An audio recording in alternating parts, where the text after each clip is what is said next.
My name is Audrey Gable. I'm 34 years old, and 2 weeks ago, I came home to find my own stepsister wearing my wedding gift robe in my kitchen. Before I tell you about how I moved them both from my beautiful Austin home into the gutter, let me know where you're watching from in the comments. The drive home from the airport had been quiet. A 2-day business trip to Dallas, a major deal secured for my company, and all I wanted was a hot shower and my own bed. I pulled into the driveway, my reliable old sedan looking out of place next to the gleaming new BMW I knew my husband, Preston, had recently leased. But there was another car there, one I didn't recognize, a sporty little white convertible parked with a casual arrogance that set my teeth on edge. I chalked it up to one of Preston's colleagues. He was always bringing people from his investment firm home without telling me. I grabbed my carry-on, the familiar weight of it comforting in my hand, and walked to the front door. The first thing that hit me was the smell, a cloyingly sweet perfume, the kind that tries too hard. It wasn't mine. My keys felt cold in my hand as I unlocked the door. The house was quiet, but it was a lived-in quiet. A designer purse was slung over the back of my favorite armchair. A pair of impossibly high heels was kicked off near the entryway. My blood began to feel like ice water in my veins. I walked slowly towards the kitchen, my footsteps silent on the hardwood floors I'd picked out myself. And then I saw them. It was a perfect domestic scene. My husband, Preston, sat at our polished oak kitchen table, the Wall Street Journal spread before him, a coffee mug in his hand. At the stove, with her back to me, was a woman. She was humming, stirring something in my cast iron skillet. And she was wearing my robe, the beautiful silk robe Preston had given me on our first anniversary, the one I treasured. For a second, my brain refused to process it. It was like watching a movie of someone else's life. Then she turned, and the movie became a nightmare. It was my stepsister, Chloe. She saw me, and her humming stopped. The spatula clattered from her hand onto the stovetop. Her eyes, wide and panicked for a split second, quickly hardened into something else, something triumphant. Preston looked up, his expression not of shock, but of annoyance, like I was an interruption. "Audrey," he said, setting his mug down with a deliberate calm that was more terrifying than shouting. "You're home early." My voice came out steady and even. It didn't feel like my own. "My flight was changed," I said, setting my bag down on the floor. It made a soft thud that sounded like a gunshot in the silence. Apparently, I'm not the only one who arrived ahead of schedule. Chloe just stood there, clutching the lapels of my robe. The silence stretched, thick and suffocating. I could hear the ticking of the clock on the wall, each second a hammer blow against my heart. Preston folded his newspaper, a gesture so practiced, so dismissive, it made my stomach turn. He stood up, straightening the tie of his $1,000 suit. He looked like he was about to chair a board meeting, not shatter a marriage. "We need to talk," he said. He launched into a speech. It was clearly rehearsed, every word chosen to inflict maximum damage with minimum fuss. He talked about how our marriage had been drifting, how he needed someone who understood his world, someone with ambition. He said it all without a trace of emotion, as if he were discussing a quarterly earnings report. And then he delivered the final blow. "Chloe is moving in," he said, not even looking at me, but at her. "I'm proposing a new arrangement, a civilized one. You have two options, Audrey. You can accept the situation, and we can all figure out a way to coexist. Or," he finally turned his cold eyes on me, "you can leave with what you came into this marriage with, which, as we both know from our prenup, is nothing." Nothing. The word echoed in the room. He had just erased 8 years of my life, my work, my sacrifices, and valued it at nothing. I looked at Chloe, who was now smirking, a smug little curl to her lips. She was enjoying this. She was savoring my humiliation. I felt a strange calm wash over me. The pain was still there, a hot, sharp thing under my ribs, but it was being encased in ice. I thought about the house, this house that I had paid for in cash through my company. I thought about the cars in the driveway, both leased under my business account. I thought about the investments, the savings, the entire life he thought was his, all of it insulated, protected, and owned by the little hobby he so often mocked. He expected tears. He expected screaming. He expected me to beg. I gave him none of it. I let the silence hang in the air for a moment longer, a thick, heavy blanket of their arrogance and my resolve. I looked at my husband, the man I had loved, and then at my stepsister, the girl I had tried to help. I took a slow, deliberate breath, tasting the bitter coffee and the sweet promise of what was to come. Then I opened my mouth and said, "All right, Preston," my voice as smooth as glass. "You've made your position clear. I'll be out in 72 hours. His face, so full of smug certainty just a moment before, flickered with confusion. This wasn't the reaction he had prepared for. He expected a storm. I was giving him a dead calm. But to understand that calm, you have to understand the 30 years of weather that came before it. You have to go back to the beginning. My real life, the life I remember, started the day I lost my mother. I was 8 years old. She was sunlight and warm bread and the smell of paint. She was an artist, brilliant and kind, and she filled our little house with color and laughter. Then a sickness came, a quiet thief in the night, and she was gone. My world turned gray. My father, a good and gentle man, was adrift in his own ocean of grief. We clung to each other, two survivors on a little raft. For 2 years, it was just us. He taught me how to be strong, and I think, in a way, I taught him how to smile again. Then came Diane. She was my father's new beginning, a woman he met through a grief support group. She was nice, a perfectly pleasant, beige-colored person who filled the quiet spaces in our house with chatter instead of color. And she came with a daughter, Chloe. Chloe was a year younger than me, all bouncing blonde curls and wide blue eyes that knew exactly how to get what she wanted. From the very beginning, there was a strange tension. Diane doted on Chloe, praising her every minor accomplishment as if she'd discovered a new planet. My father, still fiercely protective of his first wife's memory, treated me with a quiet, deep love that felt like a secret treasure. He gave me my mother's old art supplies, her books, her legacy. Diane gave Chloe new clothes and an ever-increasing allowance. We were living in the same house but on different planets. The jealousy started small. In 5th grade, I built a model of the solar system for the science fair. My mother had been obsessed with astronomy, and I spent weeks on it, carefully painting each planet, building a little motor to make them orbit a glowing sun. It was the best thing I had ever made. The night before the fair, Chloe accidentally tripped while carrying a glass of water, drenching the entire project. The papier-mâché planets warped and bled their colors. It was ruined. She burst into tears, apologizing profusely, and Diane rushed to comfort her, shooting me a look that said, "How could you leave your project where she could trip over it?" My father spent the whole night helping me rebuild it, but it was never the same.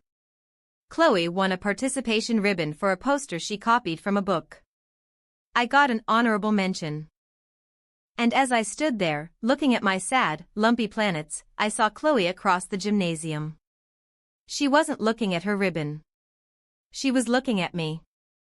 And for a split second, I saw a flash of pure, unadulterated satisfaction in her eyes. It was a pattern that repeated itself through middle school and high school. If I got an A, she'd complain about how the teacher liked me better. If I made the varsity soccer team, she'd suddenly develop a mysterious ankle injury that required everyone's attention. She was a black hole for sympathy, and her favorite target was anything that brought me joy. My father saw it. He'd often pull me aside and say, "You have your mother's spirit, Audrey. Don't ever let anyone dull your shine." But I wanted a family. I craved the easy affection I saw in my friends' homes.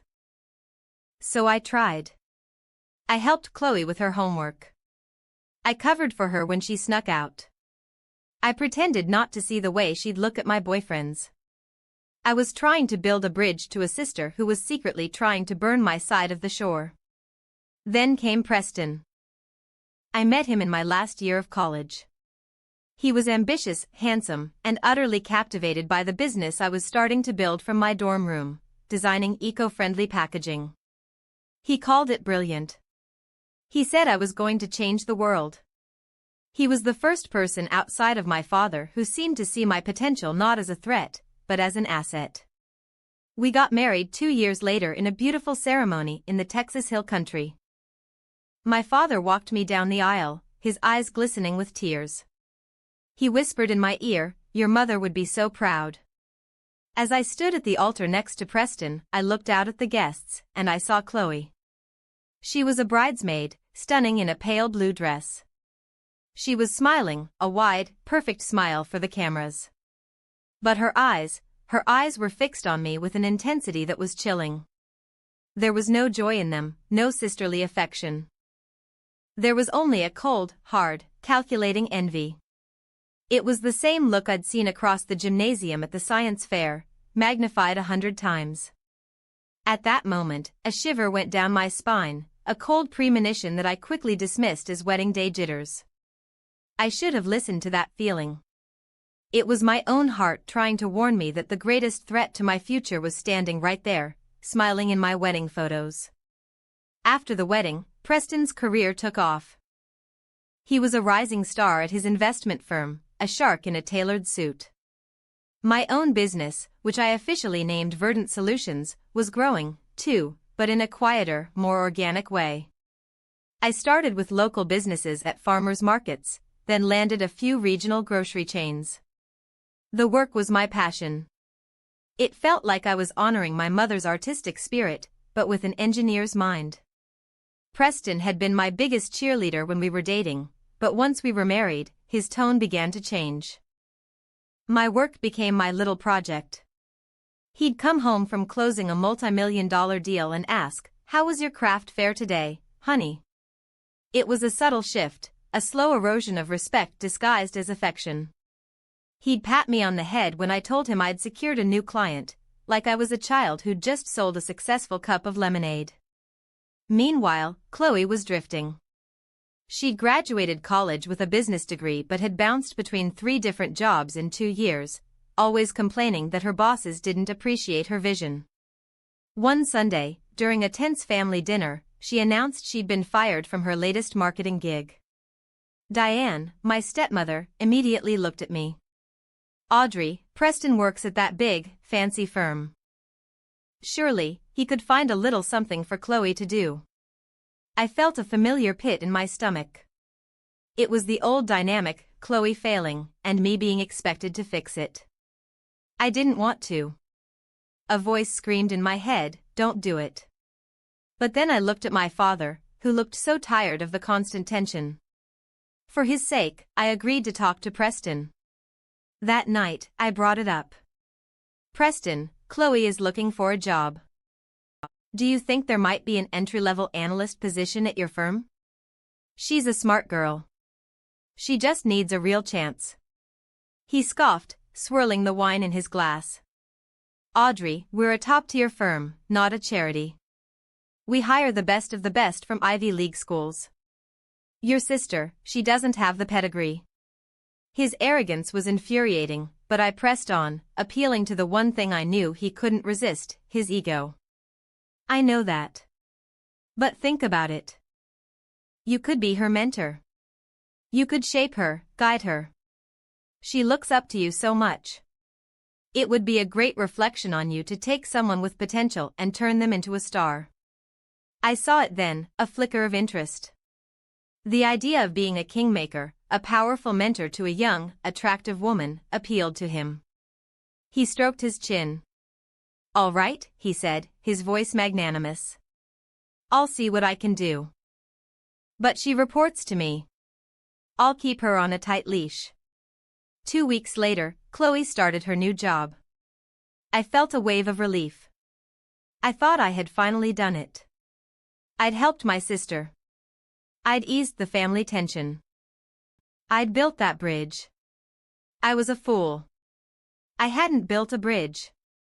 I had opened the gate and personally escorted the wolf into the fold. The change was almost immediate. Suddenly, Preston and Chloe had a whole world of inside jokes and shared experiences I wasn't privy to. Dinners became a performance of their professional lives. "Chloe absolutely killed it in the Braxton pitch today," Preston would announce, beaming. "She has a real killer instinct." Chloe would blush and say, "I learned from the best." They were a team. I was the audience. My business, in contrast, became an even bigger joke to him. He'd walk into my home office, see my prototypes and material samples, and say, "It's cute that you have your little arts and crafts project, Audrey. It keeps you busy while I'm out there making a real salary." A real salary? He had no idea. I was already clearing 7 figures in profit, but I let him believe I was making pocket money.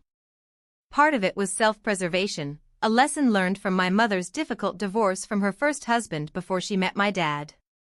She had trusted him with everything and left with nothing. I swore that would never be me. So, every major asset, every investment, the down payment for our house, it was all funneled through my business. Legally, I was a CEO funding a lifestyle. In his eyes, I was a housewife with a hobby. The affair probably started a few months after she began working there. Looking back, the signs were all there. The late nights at the office, the business trips they took together, the way he started guarding his phone like it held state secrets.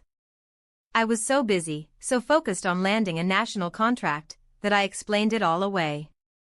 I wanted to believe in the family I was trying so hard to build. The sickening moment of realization came about a year ago. I was looking for a document on our shared cloud drive and stumbled upon a folder of photos from a work conference in Chicago. It was pictures of them at dinner, laughing at a jazz club, his arm draped around her. And one photo, a selfie taken in a hotel room, Chloe wearing his button-down shirt and a triumphant smirk. My shirt. His shirt. Our life. My world didn't shatter.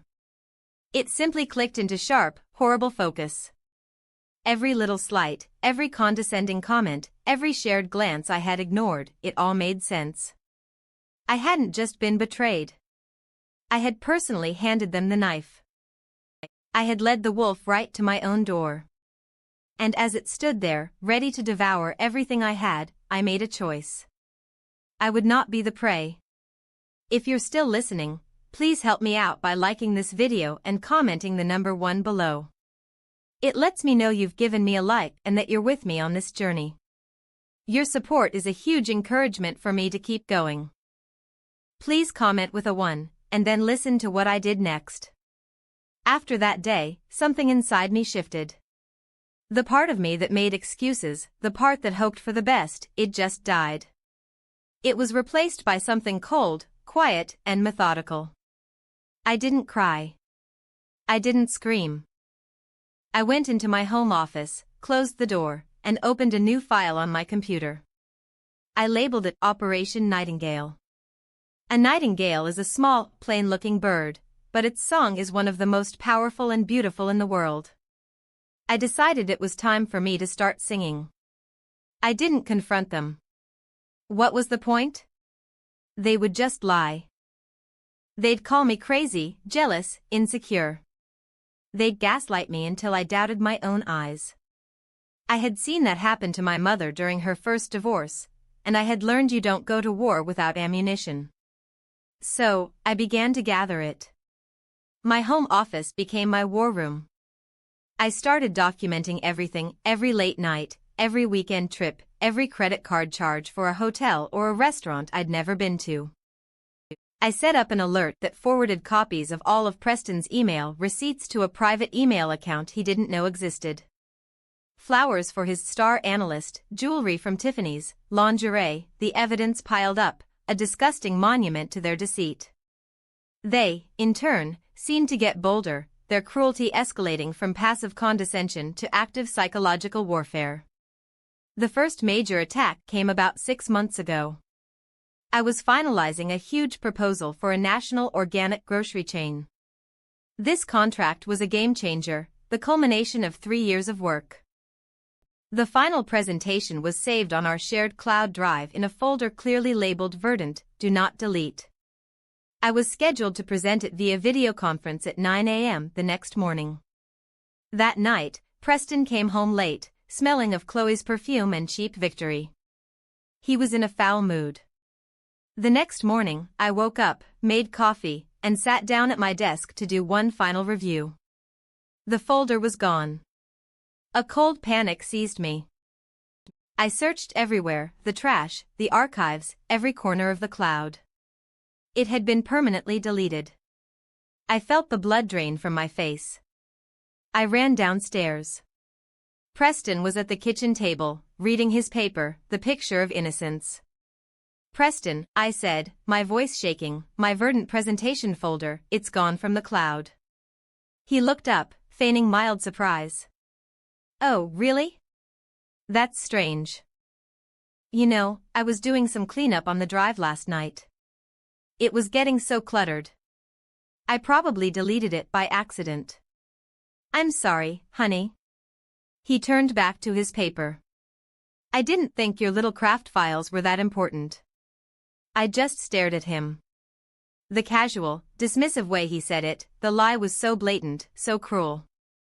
He knew exactly how important the presentation was. This wasn't an accident. It was sabotage. He was trying to keep me small. He was trying to break me. I felt a hot flash of pure rage crawl up my neck. For a moment, I wanted to scream, to throw my coffee mug at his smug face, but I didn't. I just turned and walked back upstairs.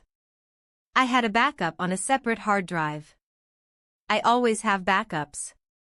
But he didn't know that.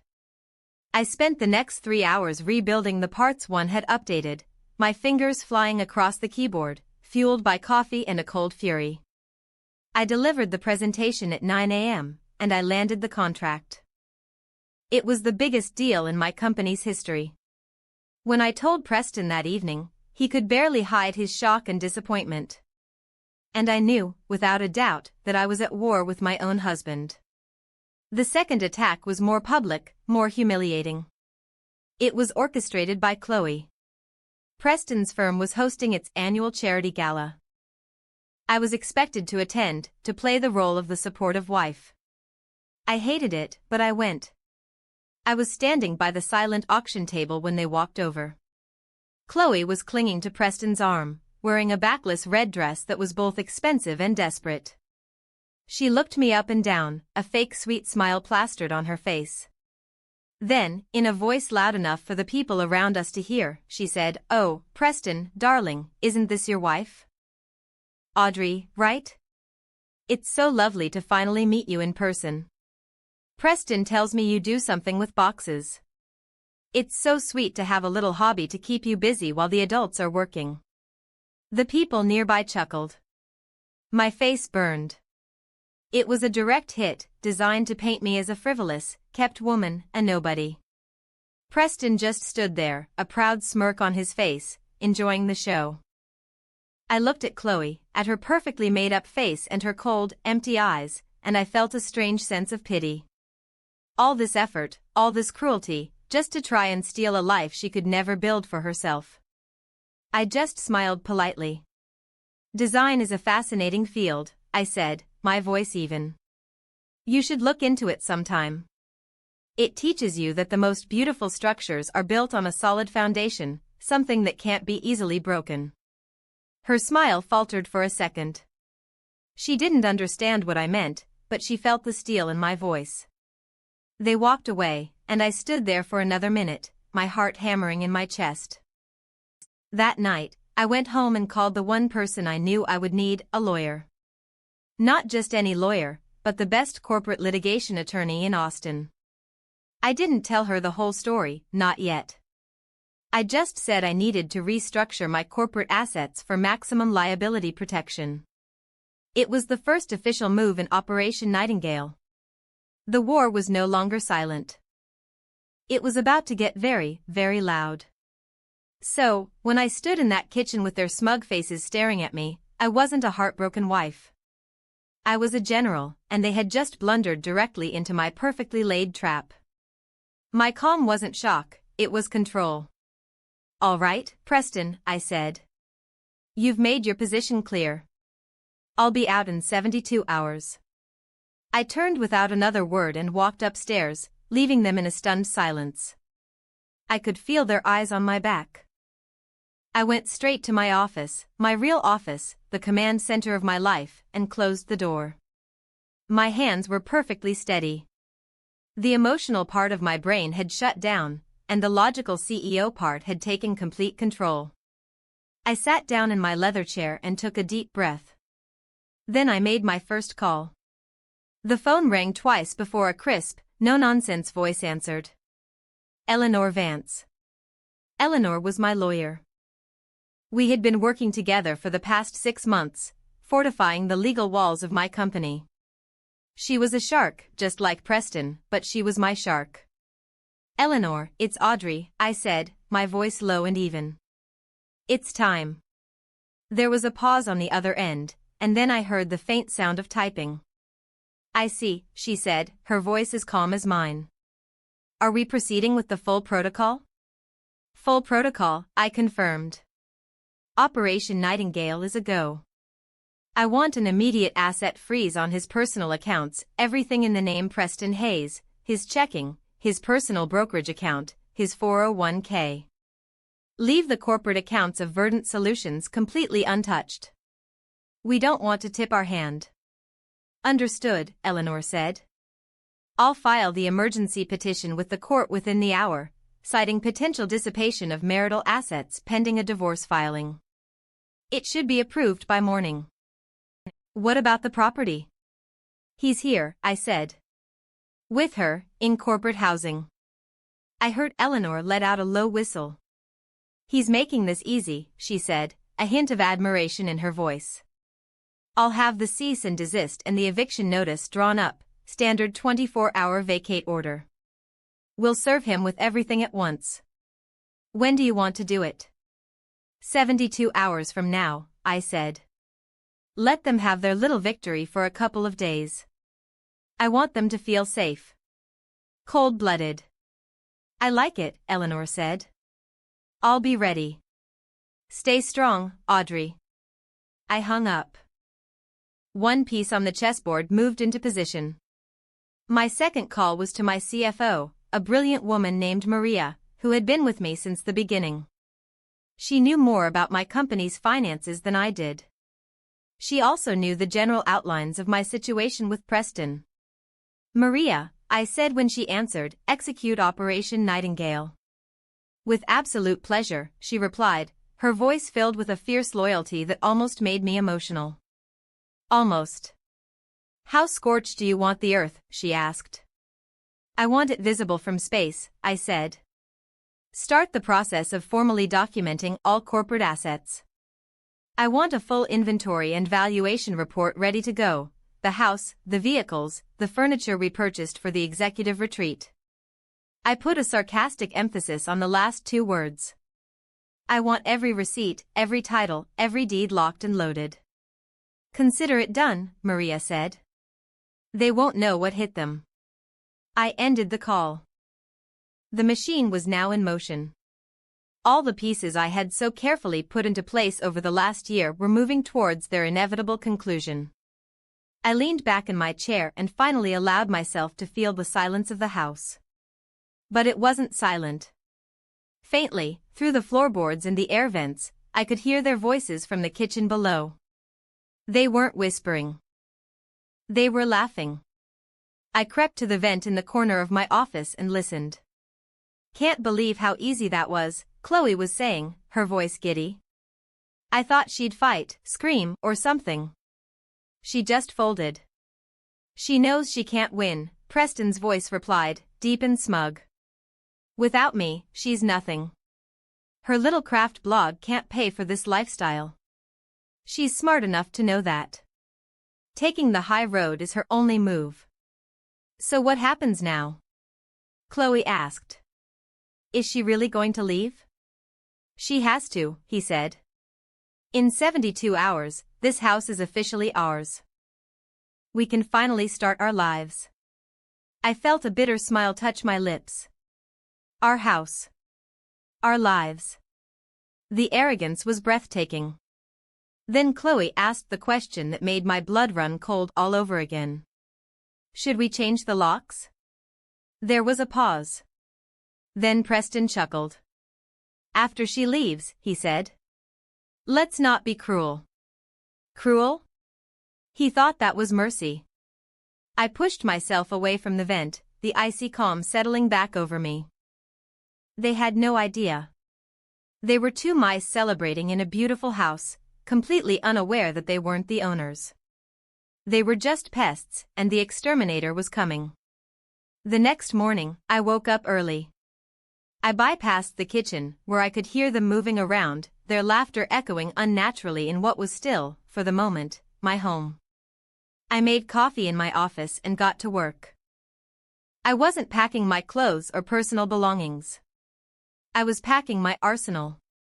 I spent hours gathering every single piece of documentation, the original deed to the house, clearly listing Verdant Solutions LLC as the owner, the vehicle titles, the corporate insurance policies. I printed out 3 years of financial statements, highlighting every major purchase that proved my company, not Preston, had funded our entire life. I compiled it all into 3 identical thick binders, each with a crisp, clean label, Hayes vs. Hayes, Corporate Assets. Around noon, they finally emerged from the bedroom. They were acting like they were on a honeymoon. He was in his golf attire, she was in my yoga clothes. They were heading out for the day. As they left, Preston paused at the bottom of the stairs and looked up at my office door. Try not to make too much of a mess with your packing, Audrey, he called out. I've got clients coming over for drinks next week. I want the place to look presentable. I didn't answer. I just listened to the front door close behind them, the sound of their laughter fading as they drove away in the company car. Later that afternoon, the movers arrived. It was a small crew, just 2 men from a company I used for my business logistics. They knew me as Ms. Gable, the CEO. They had no idea about the drama unfolding in this house. Preston and Chloe had just returned from their day out. They were sitting on the patio, drinking cocktails, when the moving truck pulled into the driveway. I saw Preston sit up, a smirk spreading across his face. He clearly thought this was me making a big show of moving my things out. I met the movers at the door. Good afternoon, I said crisply. We're just moving the contents of the home office today. Nothing else. They nodded and got to work. They brought in dollies and boxes, moving with quiet efficiency. Preston and Chloe came inside, drawn by the activity. He leaned against the doorframe of the living room, arms crossed, watching the scene with an air of amused detachment. Taking your craft supplies, he asked, his voice dripping with condescension. Something like that, I replied, not looking at him. I directed the movers as they carefully packed my computers, my printers, my filing cabinets filled with patents and contracts. They wrapped my design awards in bubble wrap. They dismantled the large oak desk that had been a gift from my father. Chloe wandered around, picking things up and putting them down, acting as if she were the lady of the manor inspecting the staff's work. She had fully embraced her new role. Her clothes were already mixed in with mine in the master closet. Her makeup had taken over my side of the bathroom vanity. You know, she said, trailing a finger along a bookshelf, I love what you've done with the house, but when it's officially ours, I think I'll probably update everything. Your style is a bit dated. Design is subjective, I said pleasantly, my eyes following a box labeled International Contracts as it was carried out the door. An hour later, my office was empty. The room looked stark and bare. The movers loaded the last box onto the truck, and I signed their paperwork. As the truck pulled away, Preston clapped his hands together lightly. Well, he said with an air of finality, that's that, I suppose. Glad we could get this done so amicably. I just nodded and went back upstairs to the empty room. The real packing could wait. I had one more day of their charade to endure. That evening was the longest of my life. They ordered expensive takeout and watched a movie in the living room, laughing and cuddling on the sofa I had paid for. I stayed in my empty office, making a few final calls, my laptop on the floor. Later, as I was walking down the hall to the guest room where I'd been sleeping, I passed the open door of the master bedroom. Chloe was inside. She was sitting at my vanity, the one that had belonged to my grandmother, and she was going through my jewelry box. I froze in the doorway, hidden in the shadows. I watched as she picked up a delicate gold locket. It wasn't expensive, but it was my most precious possession. It had been my mother's, an inheritance of the heart. It held a tiny picture of her and a tiny picture of me as a baby. Chloe opened the locket. She stared at the pictures for a moment, her expression unreadable. Then she snapped it shut. She unclasped the chain and, with a slow, deliberate movement, fastened it around her own neck. She looked at her reflection in the mirror, turning her head from side to side, a small, smug smile playing on her lips. "You won't be needing this anymore," she whispered to her own reflection. "I think it looks better on me anyway." A wave of heat washed over me, so intense I thought I might pass out. It was a violation so profound, so deeply personal, it transcended everything else. She wasn't just taking my husband and my house. She was trying to take my past. She was trying to erase me. I backed away from the door, my hands clenched into fists, my nails digging into my palms. The ice in my veins had turned to fire. The calm, calculating CEO was gone, and in her place was a woman who had just been pushed past her breaking point. 72 hours had been a kindness. Now it felt like an eternity. Tomorrow couldn't come soon enough. The morning of the third day dawned bright and clear, a perfect day for a demolition. I was awake before the sun, a strange and total calm having settled over me during the night. The rage from seeing Chloe with my mother's necklace had burned away everything else, the doubt, the pain, the sadness. All that was left was purpose. I packed my personal belongings, not into moving boxes, but into 2 suitcases, the clothes I loved, the books that mattered, the photos of my mother. I worked silently, methodically. I left the jewelry box on the vanity, empty except for a few stray earrings. The locket was still missing. I came downstairs at precisely 8:30 a.m. Preston and Chloe were in the kitchen, acting out the final scene of their little play. He was dressed for work, reading his paper. She was in one of my workout outfits, making a smoothie. They were already looking at brochures for a trip to Bali, spread out across the kitchen island, planning their victory tour. "Morning," Preston said without looking up. "The 72 hours are up at noon. I trust you'll be gone by then." "Don't worry," I said, pouring myself a final cup of coffee from the pot. "Everything is right on schedule." Chloe smirked at me over the rim of her smoothie glass. "Don't forget to leave your keys on the counter, Audrey." I just smiled. We sat in a strange silence for the next 20 minutes, them rustling papers and whispering about infinity pools, me sipping my coffee and watching the clock on the wall. 9 a.m. 9:05. 9:10, at exactly 9:15 a.m., the doorbell rang. Its cheerful, tuneful chime cut through the tension like a knife. Preston looked up, annoyed. "Are you expecting someone? Your movers coming back?" "No," I said, standing up. "My movers are finished. I'll get it." I walked to the front door, my heart a steady, heavy drum in my chest. I didn't feel nervous. I felt alive. I opened the door. A man stood on the porch. He was in his 50s, with a tired face and a nondescript gray suit. He was holding a thick manila envelope. He was exactly who I was expecting. "I'm looking for Preston Hayes," he said, his voice flat. "That's my husband," I said, a little too brightly. I turned and called into the house. Honey, someone's here for you." Preston appeared in the hallway, his face a mask of irritation. "What is it?" "I'm going to be late for work." The man on the porch extended the envelope. Preston Hayes. You've been served. The words hung in the air. Served.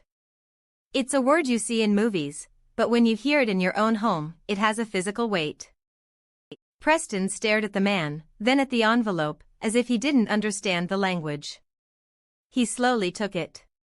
The man nodded curtly, turned, and walked back down the path to his car. I closed the door, leaving us all inside.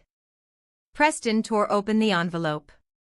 His eyes scanned the first page. I watched his face as he processed the words, a fascinating, slow-motion ballet of emotions. First confusion, his brow furrowed, then disbelief. He shook his head slightly, as if to clear it. He read the page again, and then, finally, his face began to suffuse with a deep, blotchy red of rage. He looked up at me, his eyes wide and wild. "What is this?" he spat, the words coming out in a choked whisper. "It's exactly what it looks like," I said, my voice dangerously calm. "Divorce papers," he roared, his voice finally breaking free. "You're divorcing me? After everything I've done for you, after I generously gave you 2 options?" "I chose a third option," I said, taking a sip of my coffee.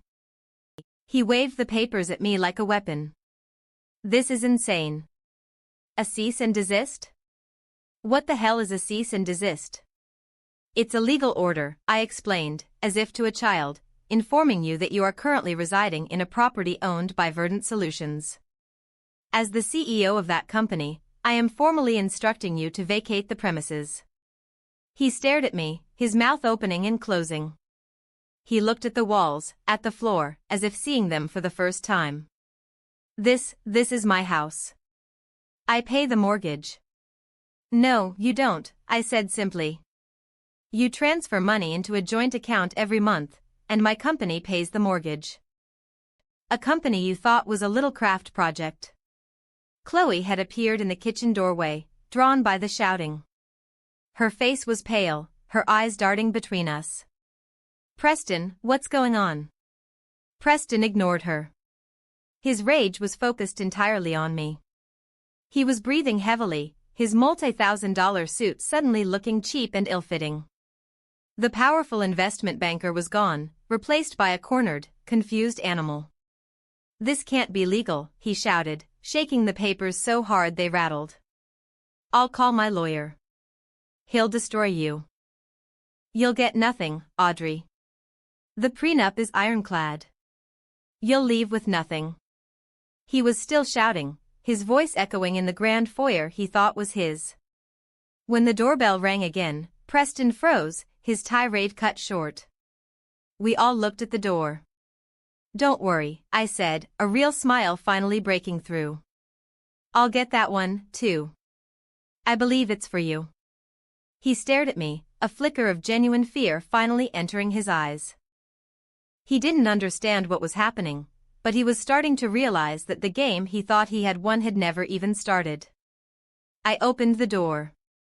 Standing on the porch, looking immaculate in a steel gray pantsuit, was my lawyer, Eleanor Vance. She gave me a small, sharp nod and then looked past me at Preston. "Mr. Hayes," she said, her voice cutting through the air like a shard of ice. "I believe we have a few things to discuss." Preston stared at Eleanor as if she were an apparition. He knew who she was. Eleanor Vance had a reputation in Austin's legal circles. She was brilliant, ruthless, and she never, ever lost. Seeing her on his doorstep, representing me, was like seeing a tank pull up outside his office. The color drained from his face. "Eleanor Vance," he stammered. "What are you doing here?" "I'm here representing my client, Ms. Audrey Gable," Eleanor said, stepping inside. She didn't wait for an invitation. She owned the space the moment she entered it. She glanced at the divorce papers in his hand. "I see you've received the opening documents. Let's consider this the executive summary of your new reality." Chloe, who had been frozen in the kitchen doorway, finally found her voice. "Preston, who is this woman? What is she talking about?" Eleanor turned her cool, analytical gaze on Chloe. "You must be Miss Chloe," she said, her voice devoid of any warmth, the new arrangement. The way she said it made it sound like something you'd find growing in a petri dish. Eleanor walked past them and placed her leather briefcase on the dining room table, snapping it open with 2 sharp clicks. Mr. Hayes, perhaps you should sit down. You look a little unsteady. Preston didn't move. He was still reeling. This is a joke, he said, trying to regain his footing, a scare tactic. Our prenup protects my assets, this house, my salary, my investments. Eleanor pulled out a thick, bound document. It was one of the binders I had prepared. She dropped it on the table with a heavy, definitive thud. Let's talk about assets, shall we, she said, flipping it open. Let's start with this house. You seem to be under the impression that it's marital property. It is not. She slid a copy of the deed across the table. It was purchased on May 12, 4 years ago, by Verdant Solutions LLC as a corporate executive retreat. You've been living in corporate housing, Mr. Hayes, rent-free, I might add, a taxable benefit you failed to declare for the past 4 years. The IRS will be very interested to hear about that. Preston's jaw went slack. He stared at the deed, at the familiar address and the unfamiliar name of the owner, Verdant Solutions. What the hell is Verdant Solutions? I decided it was time for me to speak. It's my hobby, Preston, I said quietly. My little arts and crafts project. He looked at me, his eyes filled with a dawning horror. Eleanor continued, relentless. Next, the vehicles.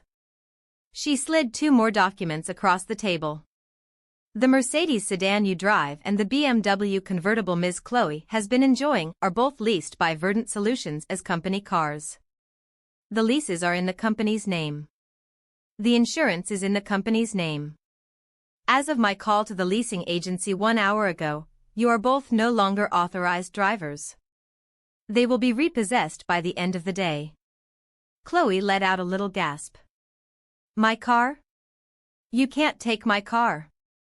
It was never your car, Eleanor corrected her, not even bothering to look at her. Now, for the financials. She turned to a new section of the binder. Over the past 8 years, you have earned a substantial salary. However, your spending has been prodigious, the vacations, the expensive dinners, the gifts. She paused, and her eyes flickered towards Chloe for a millisecond. You've been living a lifestyle that, I'm afraid, was largely subsidized. The joint accounts you shared with my client were consistently supplemented by large cash infusions from Verdant Solutions to cover household expenses. She tapped a spreadsheet. According to the prenup, you are each entitled to half of the assets acquired during the marriage that are not protected as separate business holdings. My client's business and all its holdings are, of course, entirely separate. So, the marital property consists of the remaining balance in your joint checking account, which is currently $1,842, and the contents of your personal 401k. She looked at him. After 8 years of marriage to a woman you believed was financially dependent on you, your share of the marital estate comes to approximately $147,000, to be generous. Your lawyer will receive my full financial disclosure this afternoon. Preston finally crumpled. He sank into one of the dining room chairs, my company's chair, and put his head in his hands. The silence was broken only by his ragged breathing. Chloe, however, wasn't finished. The reality of her situation was crashing down on her, and she was panicking. She turned to me, her face a mess of confusion and fury. This is crazy, she sputtered. You can't own all this. You just make boxes. Preston is the successful one. He's the investment banker. I looked at my stepsister, the girl who had stolen my husband and tried to steal my mother's necklace, and I felt nothing but a vast, empty pity. I pulled out my phone, opened an app, and placed it on the table in front of her. It was the real-time valuation of my privately held company, prepared by an independent firm for our upcoming move to go public. The number glowed on the screen, 9.5 million. Chloe stared at it. Her mouth opened, but no sound came out. The number was impossible. It didn't compute with the narrative she had built in her head, the one where I was the pathetic, hobbyist wife, and she was the brilliant, ambitious woman who had won the real prize. Preston lifted his head. He looked at the phone screen. I saw the last bit of fight go out of him, replaced by a hollow, vacant look of utter defeat. "But how?" he whispered, his voice a ghost. "You were so busy looking down on my work, you never bothered to actually look at it," I said. "You were so confident in your own superiority, you couldn't imagine I was building an empire right under your nose." Eleanor closed her binder with a sharp, final snap. "So, to reiterate," she said, her voice now holding the crisp finality of a judge's gavel, "you have 24 hours to vacate this property. You will leave the keys on the counter. You will take only your personal belongings. Anything else will be considered theft. Is that understood?" Preston just nodded, a broken man. Chloe finally found her voice again, a desperate, pleading whine. She looked at Preston. "Preston, do something. You promised. You promised me this life." He didn't even look at her. He just stared into the middle distance, his billion-dollar world shrunk down to a single, humiliating number on a phone screen. I looked at Chloe, and I almost felt sorry for her. "He promised you someone else's assets," I said, my voice soft. "Rookie mistake. You should always verify ownership before you commit to a hostile takeover." Their departure was as pathetic as their reign had been arrogant. They didn't take the full 24 hours. By that evening, they were gone. I watched from the upstairs window as they loaded clothes and boxes into the back of Chloe's friend's beat-up sedan. The two gleaming company cars were already gone, repossessed just as Eleanor had promised. They didn't talk. They just moved with the grim, joyless efficiency of defeated soldiers. Chloe shot one last hateful glare up at the house before getting in the car. It was the look of someone who had been robbed of something she never actually owned.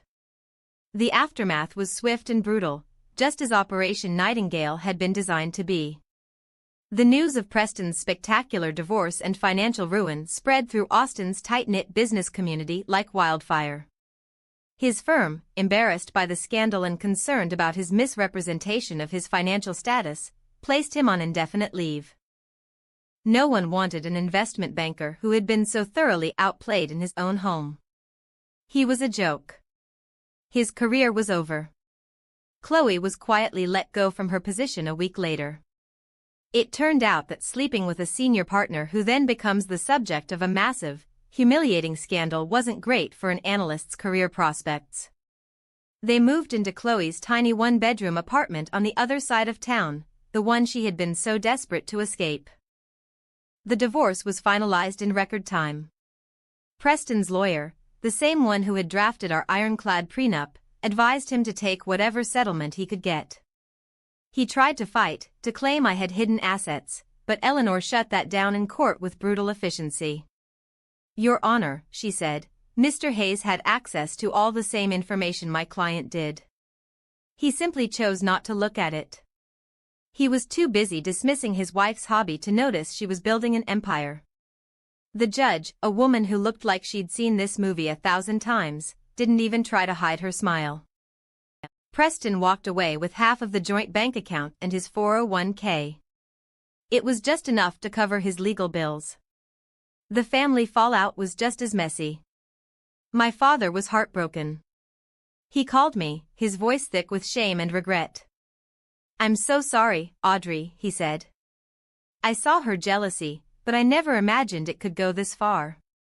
We talked for a long time, and I knew our relationship would survive." My stepmother, however, was a different story. She called me, screaming, accusing me of ruining her daughter's life. "Chloe made a mistake," she shrieked. "She fell in love.